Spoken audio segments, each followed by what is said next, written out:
céleste de Dieu que tu as assisté. Sinon, si tu n'assistes pas au conseil céleste de Dieu, que tu te lèves et que tu viens prêcher un message, parce que cela t'est venu à cœur comme ça, sans vérifier si ça vient de Dieu, tu auras prêché tes opinions. Tu ne seras pas en train de prêcher la volonté de Dieu pour le peuple de Dieu. Plusieurs personnes prêchent leur opinion. Mais s'ils ne prêchent pas la volonté de Dieu, que Dieu a résolu pour le peuple de Dieu, la parole que le peuple devait recevoir à temps réel, c'est pas ce qu'ils prêchent pendant qu'ils se mettent à prêcher. C'est pas ce qu'ils enseignent pendant qu'ils se mettent à enseigner. Choisissez donc en prêcher vos opinions et prêcher la réelle parole qui vient de Dieu. Et je vous conseille de choisir de pouvoir prêcher la réelle parole qui vient de Dieu. Amen. Amen. Alors si vous avez réellement reçu un message de Dieu, après avoir assisté au conseil de Dieu, et que Dieu vous mandate de pouvoir prêcher ce message, de pouvoir enseigner ce message, écoutez-moi très bien. Soyez rassurés que ce qui vient de Dieu n'échoue jamais. Ce qui vient de Dieu a plus d'efficacité. Ce qui vient de Dieu triomphe du mal. Ce qui vient de Dieu délivre. Ce qui vient de Dieu atteint son objectif particulier, sa mission réelle que Dieu lui a confiée. La parole qui vient de Dieu, elle est puissante. La parole qui vient de Dieu est capable. La parole qui vient de Dieu détient toute autorité, toute pouvoir, toute puissance. Parce que Dieu lui-même est sa parole. La Bible dit dans Jean chapitre 1, au commencement était la parole de Dieu. La parole de Dieu, la parole était Dieu, la parole était avec Dieu, la parole était avec Dieu, toutes choses ont été faites par elle. Et par elle, toutes choses sont amenées à l'existence. Par elle, nous vivons. Rien n'existe sans la parole de Dieu. Donc, Dieu est la parole. Et si la parole est reçue de Dieu, Dieu n'échoue pas dans sa mission. C'est comme Dieu qui a mission. Il fera ce que l'objectif de cette parole devait avoir dans la vie des gens. Il réalisera cela sans retour à lui Dieu. C'est ce que tu dois comprendre. En tant que prédicateur, en tant que messager de Dieu, en tant qu'envoyé de Dieu. Amen, amen.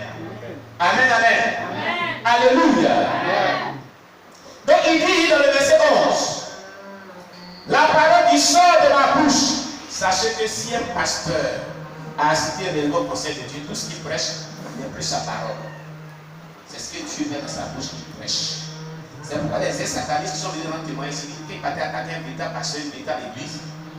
Le témoin de maman Anastasie encore là, le mois du pasteur Oscar encore là, sur le chien. Il disait comme ça qu'à la chair, pendant que le pasteur prêchait, ce n'était pas lui qui prêchait, mais il voyait un ange de Dieu, et d'autres il voyait Jésus lui-même parler. Jésus lui-même parlait, et maintenant il qui parlait. Parce que la réelle parole de Dieu, qui vient de Dieu, n'est plus la parole du pasteur, mais c'est la parole effective de Dieu qui sort de la bouche du pasteur. Le pasteur n'est qu'un instrument maintenant. Regardez ce portable. Ce portable. Ce téléphone, ce téléphone portable. Regardez. Est-ce qu'il a un plein pouvoir de faire quelque chose? Quand il est comme ça, il peut faire quelque chose. Hein? Il peut faire quelque chose. Quand on t'appelle, il peut se débaucher sur lui. Hein? Il peut émettre un appel téléphonique sur lui. Il faut toi, quand on t'appelle pour le débaucher. Il faut toi, quand tu veux appeler pour annoncer un appel téléphonique. C'est pas ça? Alléluia. C'est comme ça un prédicateur ou un envoyé de Dieu, un messager de Dieu doit être la réussite. Il ne doit prêcher que ce que Dieu lui dit qu'il prêche. Il doit enseigner que ce que Dieu lui dit d'enseigner après avoir assisté au conseil céleste de Dieu. Il ne doit pas prêcher des messages parce que ça lui plaît comme ça de prêcher des messages, pour prêcher ses opinions, pour enseigner ses opinions, comme le font plusieurs. Donc, il est comme un instrument dans la main du Seigneur, comme un téléphone portable dans la main de son propriétaire, que Dieu active et il se met en marche. Il ne fait rien tant qu'on ne l'actionne pas. C'est pas ce que le portable fait. C'est lorsque tu appuies sur les touches, mais tu appuies sur vraiment, c'est seulement qui réagit. C'est comme ça que tu devais être tout messager dans la main du Seigneur. Alléluia. Donc, Esaïe nous dit, la parole qui est prêchée, enseignée, Si réellement cette parole vient de Dieu,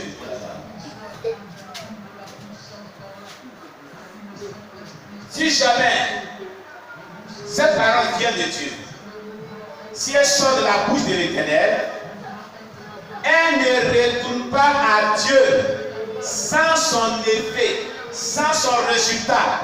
Elle ne retourne pas à Dieu. Alléluia. Il est dit, la parole qui sort de ma bouche ne revient pas vers moi sans résultat. Dans la version parole de vie. Ça veut dire que toute parole que nous prêchons là retourne vers Dieu. Retourne vers Dieu. Donc, avant de retourner vers Dieu, cette parole produit un résultat dans la vie de ceux qui l'entendent. Le résultat est la mission que Dieu charge à cette parole-là. Donc, à chaque parole, il y a une mission qui lui est confiée de pouvoir réaliser dans la vie de ceux qui l'écoutent. Est-ce que je l'avais dit? Donc, toutefois que vous venez à la présence de Dieu, vous le peuple de Dieu, pour écouter la parole de Dieu, sachez que Dieu a chargé à cette parole de réaliser quelque chose de précis dans votre vie. Si le peuple aussi comprend cela, il peut venir à la présence de Dieu et quand bien disposé et prêt à recevoir ce que Dieu a prévu pour eux. Et prendre cela beaucoup au sérieux et aller appliquer cela à leur vie. C'est ce que chaque personne doit comprendre. Il y a deux parties ici. Il y a les prédicateurs et il y a ceux qui reçoivent la parole de Dieu. Vous comprenez maintenant aujourd'hui?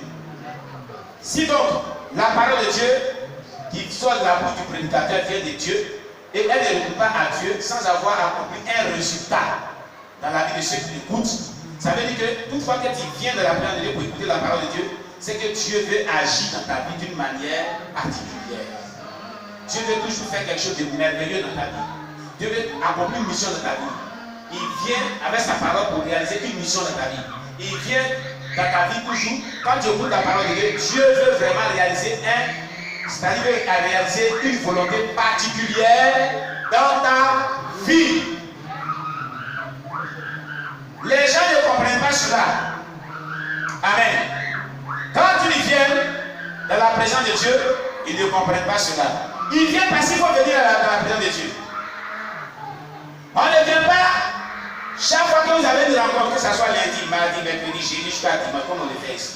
Chaque jour, on a une rencontre ici, n'est-ce pas? De 4h à 6h, de 12h à 14h, de 18h30 à 21h30. On a toujours des rencontres ici. Amen.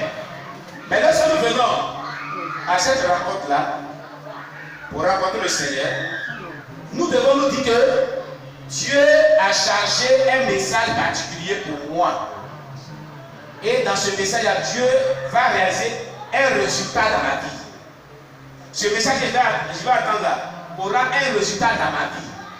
Parce que la Bible dit ici, sa parole ne retourne pas à lui sans un résultat dans la vie de ceux qui l'écoutent. Vous comprenez? Donc la parole que je recevrai, je vais toujours recevoir de Dieu. Ou je recevrai de la bouche de l'homme de Dieu, va accomplir une mission dans ma vie. Parce que ce n'est pas lui sa parole, c'est Dieu qui vient pour réaliser une mission dans ma vie. C'est Dieu qui vient pour accomplir une œuvre dans ma vie. Donc je dois la recevoir avec beaucoup d'intention, beaucoup de disponibilité. Et je dois bien la recevoir parce que c'est pour bien-être. Voilà dans quel esprit que devait venir à chaque rencontre, chaque brebis du Seigneur. Quand Dieu vient au travers de sa parole pour accomplir une mission dans la vie de chaque personne de manière individuelle. Quelqu'un comprend moi cela? Ça veut dire que chaque personne qui vient de la présence de Dieu reçoit de Dieu un message particulier qui lui est destiné pour la réalisation de la volonté de Dieu dans sa vie, pour la réalisation du plan de Dieu pour sa vie de manière particulière, de manière spécifique, de manière spéciale. Alléluia. C'est ça. Donc si tu t'attends à cela, chaque fois que tu vas rentrer tu dois aller à une rencontre de Dieu, tu dois prier, Seigneur. Je sais que ta parole que je vais aller écouter dans cet enseignement, dans cette prédication. Cette parole-là, au travers d'elle, tu es en mission dans ma vie, ou un résultat. Ce résultat-là, que doit produire cette parole, je te demande de le produire dans ma vie. Parce que ce n'est pour produire un résultat, c'est pour atteindre un objectif dans ma vie que tu m'amènes à écouter ta parole. Ces paroles que je vais écouter là, que ces paroles puissent atteindre son objectif dans mon cœur, dans ma vie, afin que lorsqu'il parle de ce Dieu-là, ma vie puisse encore évoluer sur le plan spirituel et les objectifs puissent être atteints dans ma vie. Voilà comment le chrétien doit prier avant de venir dans la présence de Dieu. Regardez, le comprend bien. Alléluia. Est-ce que c'est comme ça que les gens prient dans l'église? Par ignorance. Ils ne savent pas. Aujourd'hui que tu le sais, comprends cela. Amen. Comprends cela. La parole de Dieu ne retourne pas à lui Dieu sans aucun résultat dans la vie de ceux-là qui l'entendent. Il y a un résultat toujours que la parole de Dieu produit dans la vie des serviteurs. Il y a un résultat toujours que la parole de Dieu produit dans la vie des serviteurs. Alléluia. Amen. Gloire à Jésus. Donc, cette parole doit toujours produire ce résultat. Ce résultat. Chaque fin du mois, ou chaque 2 mois, ou chaque fin d'année, fais le bilan de ta vie. Tout ce que tu reçois comme enseignement, tout ce que tu reçois comme révélation, quel est le résultat que tu as amené de ta vie? C'est ce que tu dois faire. Et les anges de Dieu le font au ciel. Chaque fois que les messages sont prêchés, enseignés en semaine, jusqu'à dimanche, 1 mois, ils font le bilan. Ils observent vos vies. Ils observent vos vies. Le message qu'on a envoyé là, ça a produit quel effet dans la vie de Aya? Ça a produit quel effet dans la vie de Pétain? Ça a produit quel effet dans la vie de Béténi? Ça a produit quel effet dans la vie de Membao? Alléluia. Et les anges examinent. Ils regardent.